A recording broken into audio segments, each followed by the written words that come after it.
The nights were never truly dark in that house.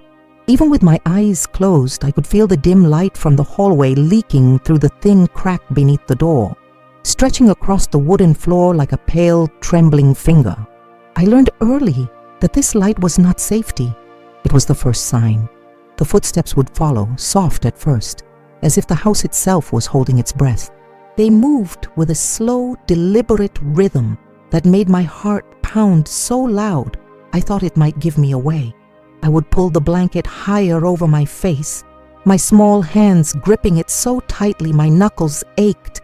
My breathing became a practiced lie, deep and steady, pretending sleep in the hope that maybe tonight he would pass me by. The sound of the doorknob turning was always the moment my body froze completely. The metal had a distinct click, and I knew it so well that I could tell when his fingers had wrapped around it before it even moved. The door would open just enough to let the hallway light creep in, outlining his shape in the doorway. There was something in the way he paused there, watching. Even without seeing his face clearly, I could feel his gaze crawling over me. I used to wonder if he was waiting to see if I would move, if he wanted to catch me breaking the illusion of sleep. Sometimes he would stand there so long that my lungs began to burn from holding my breath. When he finally stepped inside, the air in the room changed. It grew heavier, thicker, as if the walls themselves knew what was about to happen and recoiled. The mattress dipped under his weight, a slow sinking that made my stomach turn. I could smell the faint scent of cigarettes clinging to his shirt, mixed with the cold air from outside. That smell became a warning as much as the footsteps had. I learned to recognize it instantly. Every sound in the room was magnified in those moments. The faint rustle of fabric when he moved, the quiet, deliberate way he breathed, the way the bed springs groaned softly under his shifting weight. I became hyper-aware of every inch of my body, afraid to move even slightly. I trained myself to keep my eyelids perfectly still, my lips gently parted as if I was lost in deep sleep. Sometimes I would bite my tongue just enough to focus on the pain and keep from trembling. It is strange how quickly fear can become routine. I was still just a child, but I already knew the schedule better than I knew the days of the week. The nights followed a pattern, and I learned to read the signs like a language. A creak in the hallway at the wrong hour, a shadow passing under the door, the whisper of socks against the old wooden floorboards. Each clue was enough to set my heart racing, even before the doorknob turned. I often imagined what it would be like to live in a place where nights meant rest, where a bedroom was a safe place to dream, not a stage for silent performances of pretending to sleep. I used to close my eyes and picture myself somewhere else, a little house with warm blankets that smelled like fresh laundry and a door that stayed closed. I clung to those images like life rafts, even though they always disappeared the moment the real world pressed its weight back down on me. There were nights when I thought about crying out, but the thought dissolved as quickly as it came. I had been taught, not in words but through consequences, that silence was survival. The fear of what would happen if I made a sound was stronger than the fear of what was already happening. I convinced myself that if I stayed quiet, I could control the damage somehow, that maybe it would be over sooner, that maybe he would grow bored. Time felt different in those moments. Seconds stretched like hours. My heartbeat seemed to echo in the dark, each thud reminding me that I was still there, still trapped in the same cycle. I remember once counting silently in my head, just to measure how long he stayed. I never made it past 50 before I lost track, my mind wandering to places it didn't want to go. Even now, years later, the memory of those nights is as vivid as if I could still hear the slow creak of the door. Sometimes I catch a scent of cigarette smoke on a stranger's clothes and my chest tightens. Sometimes I wake in the middle of the night certain that there is someone standing at my door, only to find it closed and silent. The body remembers what the mind tries to forget. And in that house, the nights were not measured by hours or minutes, but by the distance between the first click of the doorknob and the moment I could breathe again. My name is Eleanor Watkins, and I am 68 years old. I live in a small Texas town where the streets are quiet after sunset and people still wave to each other from their porches. On most mornings, I step into my garden with a cup of coffee and feel the warmth of the sun on my skin as I check on the tomatoes and the roses. There is a comfort in the rhythm of watering plants, of hearing the distant hum of a neighbor's lawnmower, of knowing that the world here moves slowly. At the Saturday market, I sell jars of homemade jam, each labeled in my neat handwriting, and the townspeople smile and ask if I will have peach preserves next week. They see me as a friendly older woman with kind eyes and steady hands, someone who has lived a good life and enjoys the simple things. What they do not see are the scars that are not on my skin, but in my bones. They do not hear the echoes of nights long past, when the only thing I could think about was how to survive until morning. My smile is genuine now, but it was not always that way. For years, my smile was something I wore like a mask, an expression I learned to keep on my face so no one would suspect what was really happening behind closed doors. I became skilled at hiding pain because showing it only made life more dangerous. In a town like this, people know everything about each other on the surface, but they rarely look deeper. They know who just bought a new truck, who bakes the best pies, whose dog had puppies. But the things that matter most often stay hidden. I was just another child going to school, playing in the yard, walking to the corner store for a candy. No one asked why I sometimes looked tired or why I flinched when someone brushed past me. People prefer stories that are easy to hear. I learned to fit into the picture they wanted to see. I wore hand-me-down dresses my mother mended, and I kept my hair neatly braided because she said it made me look respectable. Respectability was important here, and appearances were everything. It was part of why no one suspected anything. My stepfather was considered a good man. He worked hard, kept the yard tidy, and helped neighbors fix their fences. People greeted him warmly at church. The mask he wore was perfect, and I learned early that I had to wear mine just as well. Even now, as I arrange jars on my market table or greet customers at the bakery, I sometimes feel like that little girl again, standing perfectly still, making sure nothing I do will draw the wrong kind of attention. It is a habit that never completely leaves you.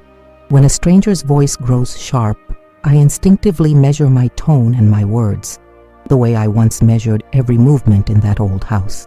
This life I have now is the kind of life I used to imagine late at night, when fear pressed down on me like a heavy blanket. I dreamed of waking up to birdsong instead of the creak of footsteps in the hall. I dreamed of having a front door that stayed locked, not because it kept danger out, but because it meant safety within. I dreamed of peace, and in a way, I have it now. But peace, when it comes after years of surviving, feels different.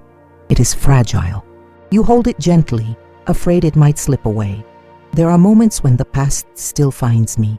It can be something small, the sound of old floorboards settling in the dark, a faint scent of cigarette smoke drifting in through the open window, the sight of a man standing too close in a grocery store aisle.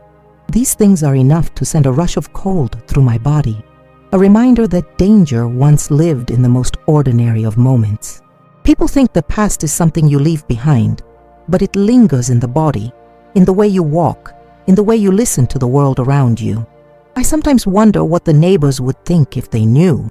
Would they look at me differently if they learned that the person who was supposed to protect me was the one I feared most? Or would they do what so many did back then and pretend they had not heard, not seen, not suspected? Small towns can be warm and welcoming, but they can also be places where people turn away from the truth because it is easier than facing it. That is why I learned to tell my story without speaking it.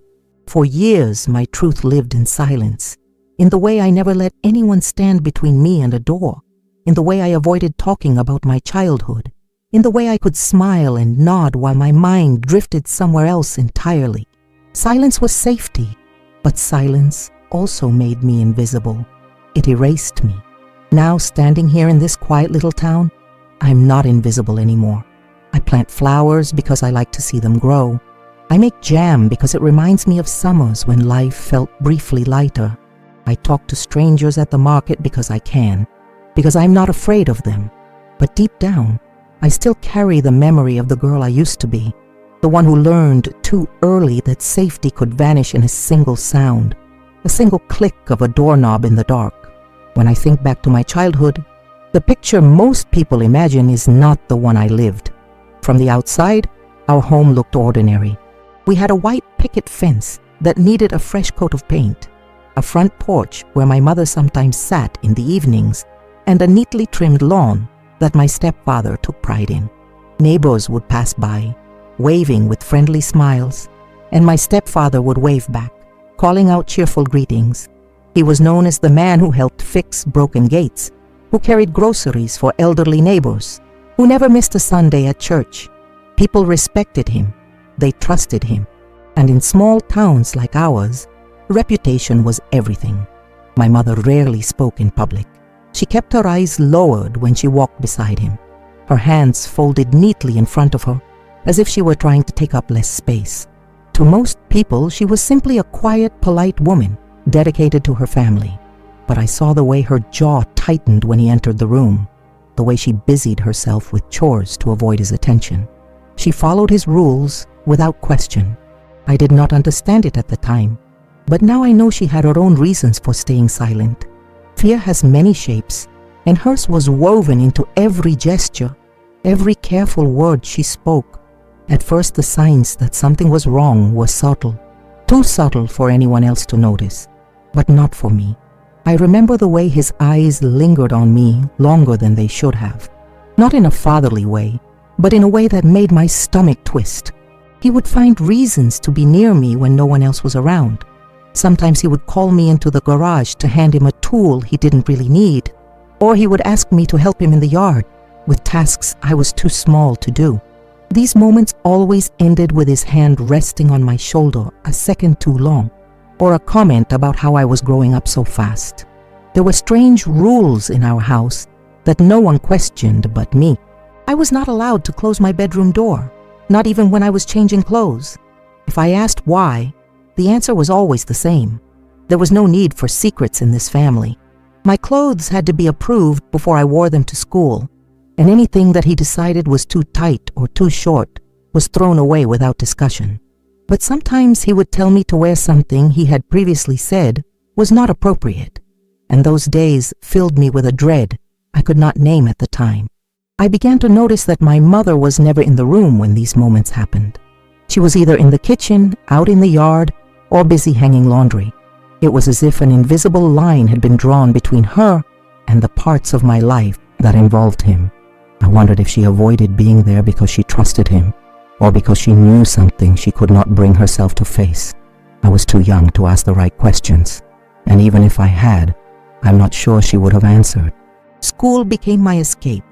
The sound of the bell ringing at the end of the day meant I could delay going home for just a little longer. I would linger in the library, pretending to read, or stay after class to help a teacher stack papers. Those moments were the only time I felt like a normal kid. But even at school, I carried the weight of our house with me. I flinched when a boy pulled on my braid as a joke. I avoided sitting too close to anyone. I learned to watch people's hands more than their faces. One afternoon, he showed up unexpectedly at school to pick me up. He told the teacher my mother had sent him. I knew she hadn't.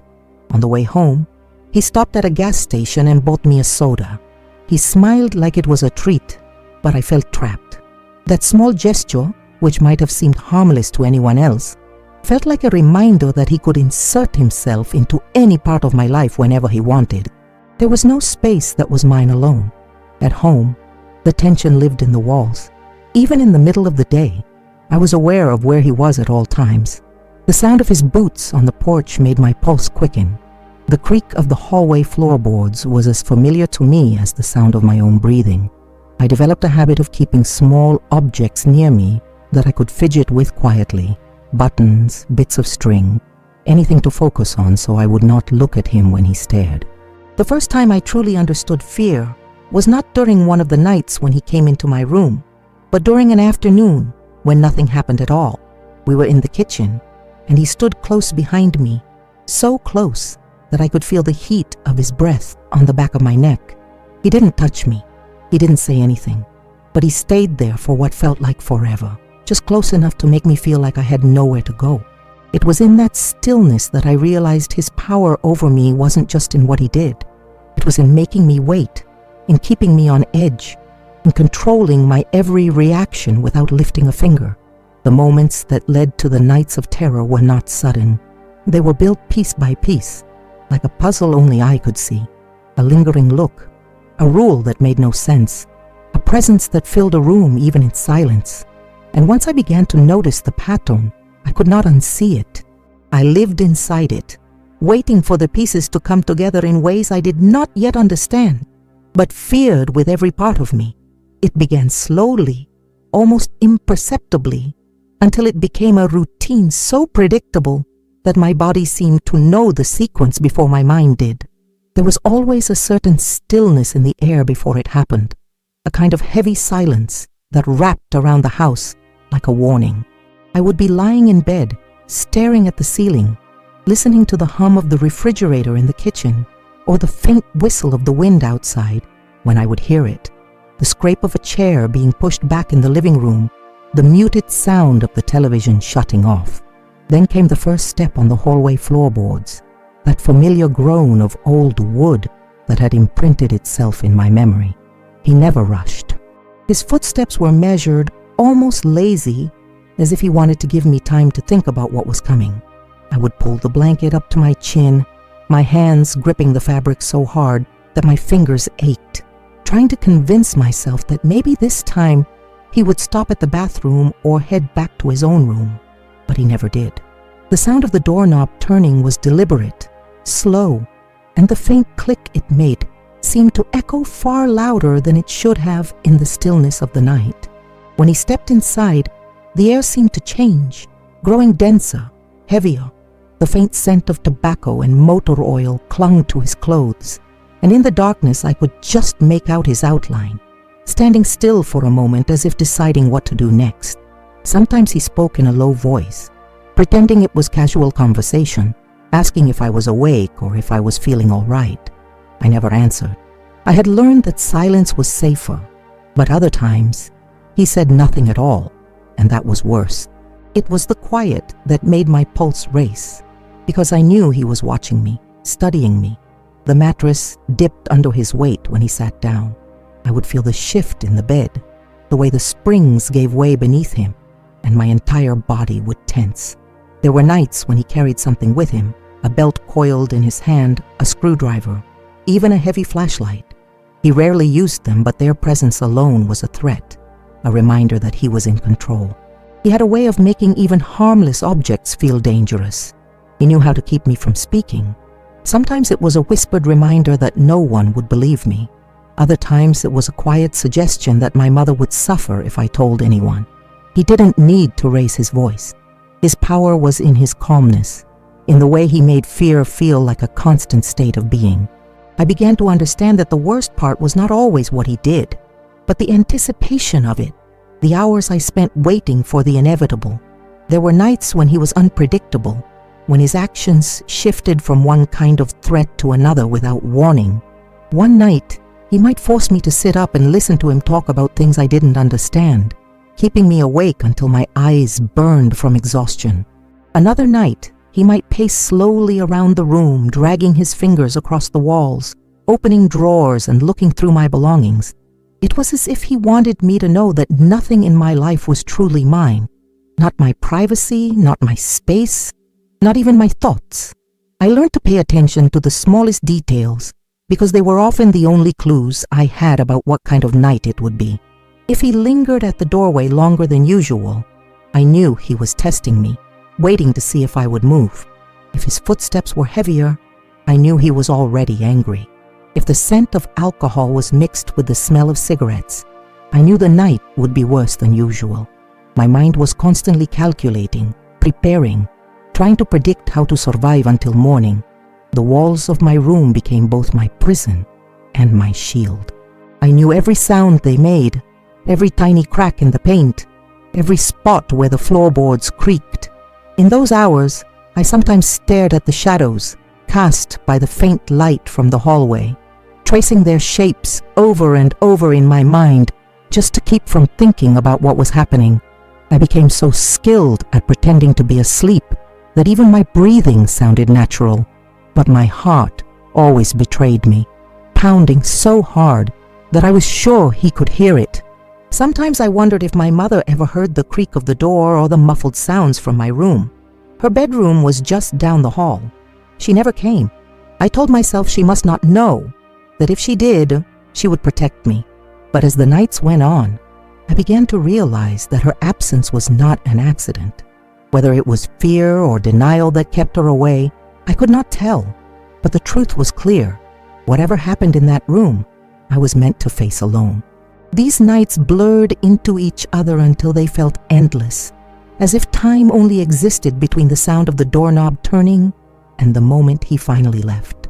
I would lie there afterward, staring into the darkness, the air in the room still thick with his presence, my body too tense to sleep. I would wait for the first sign of morning, the faint chirping of birds outside, the dim light creeping across the wall, before I allowed myself to believe it was over, at least for a few hours. It happened on a night when my body was already weak. I had been sick for days, fever burning through me, the heat making my skin damp and my sheets cling to me. My head felt heavy, my vision hazy, and every movement sent a wave of exhaustion through me. I had been drifting in and out of shallow sleep when I heard the familiar creak of the hallway floorboards. Even in my fevered state, my body reacted instantly. My heart thudded harder, my breath slowed, my muscles tensed. The fever had taken away my strength, but it had not dulled the instinct that had been carved into me over years of nights like this. The door opened with that slow, deliberate motion I knew too well. His shadow appeared in the faint light from the hallway, and I could make out the shape of his shoulders, the tilt of his head as he stood there watching me. I could not pretend to be fully asleep this time. My breathing was too erratic, my body too restless. He stepped into the room, and the air seemed to grow heavier, thicker, as if the walls themselves were pressing in on me. I could smell the cold night air clinging to his clothes, mixed with that stale scent of cigarettes. Then something unexpected happened. My mother appeared in the doorway. She stood there for a moment, her face pale in the dim light, her eyes fixed on him. She didn't speak, but I saw her mouth tighten, her hand gripping the edge of the doorframe. There was a flicker in her expression, something between fear and fury, something I had never seen before. She looked at me only briefly, her gaze heavy and unreadable, then turned and walked away. It was not the rescue I had imagined in my head so many times, but it was the first time I had seen her interrupt him, and that moment, small as it seemed, planted a seed I didn't yet understand. In the days that followed, my fever lingered. I was too weak to go to school, so I stayed in bed, listening to the sounds of the house. I began to notice the changes. My mother moved through the rooms with a sharper pace. She spoke less to him, her replies short and clipped. Sometimes I caught her watching me with a strange intensity, as if she was trying to read something in my face. I didn't know if she had finally seen enough, or if she was simply more afraid now that she had stepped too close to the truth. When I returned to school, I must have looked worse than I realized. My teacher, Mrs. Callahan, stopped me after class. She was a kind woman in her 50s with soft gray hair and a voice that always carried warmth. She asked if I was feeling all right, her eyes studying me in that way adults do when they suspect a child is not telling the whole truth. I told her I was fine, but I could feel my throat tightening as I said it. She didn't push, but she placed her hand lightly on my shoulder and told me that if I ever needed anything, I could come to her. Those words stayed with me for days.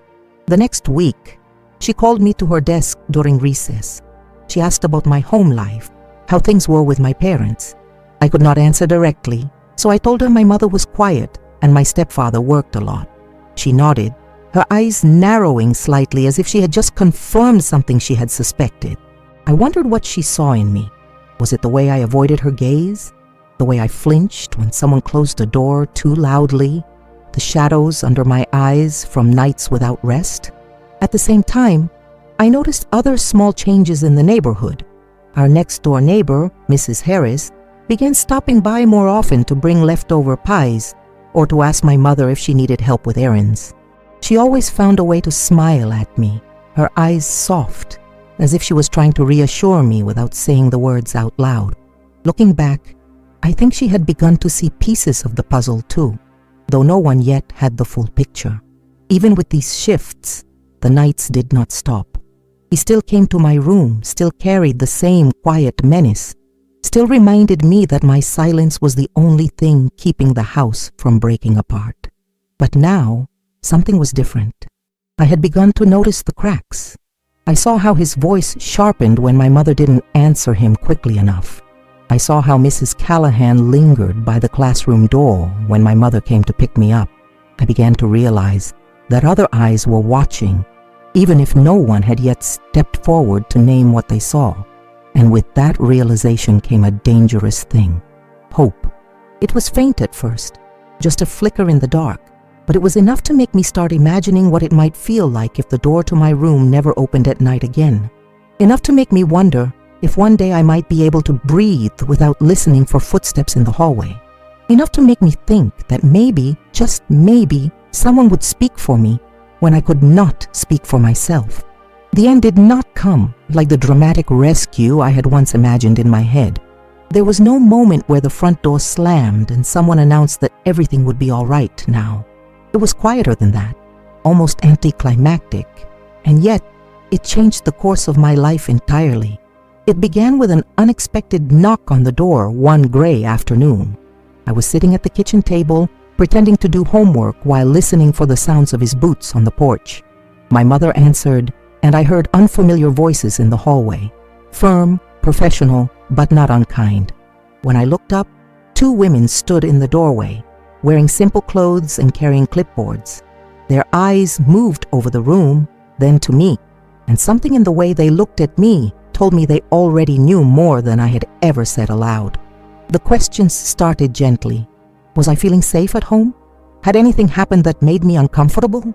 I wanted to answer, but the words stuck in my throat, thick and heavy. My mother sat nearby, stiff and silent, her eyes fixed on the table. She didn't speak up for me, but she didn't interrupt either. That silence, for the first time, felt like permission. When I finally spoke, it was not a confession poured out in a rush. It came in fragments, carefully chosen words like stepping stones across a deep river. I didn't tell them everything. I told them enough. Enough for them to exchange a look and nod slightly to each other. Enough for one of them to place a warm hand on my shoulder and say, "We are going to help you." Things moved quickly after that. There were phone calls, papers to sign, hurried instructions. My stepfather arrived while they were still there, his voice sharp with questions, but the women did not step aside. They told him to leave the house. He argued, his voice rising, but one of them remained between him and me, her stance unshaken. In that moment, I realized I was seeing something I had never seen before. Someone standing in his way. Within hours, he was gone. I don't remember watching him leave. I remember the sound of the door closing, the muffled conversation on the porch, and the way the air in the house seemed to change. It felt thinner somehow, lighter, though I still couldn't quite believe it was real. That night, for the first time in years, the doorknob did not turn. The footsteps never came down the hall. I lay in bed staring at the ceiling, waiting for the fear to arrive. But it didn't. My body didn't know what to do with the silence. My mother and I left a few days later. She packed our things without speaking much, moving through the house as if she were afraid it might pull her back in. We moved into a small apartment on the other side of town. It wasn't much. Thin walls, old carpet, but it had locks on every door and windows that opened wide. I remember standing in my new room, the afternoon light spilling across the floor, and realizing that for the first time, the space belonged to me. Rebuilding wasn't easy. Freedom did not erase the past. The nights were still restless. I would wake at the slightest sound, heart pounding, certain that the old life had found a way to return. But over time, the fear began to loosen its grip. I planted flowers in pots by the window.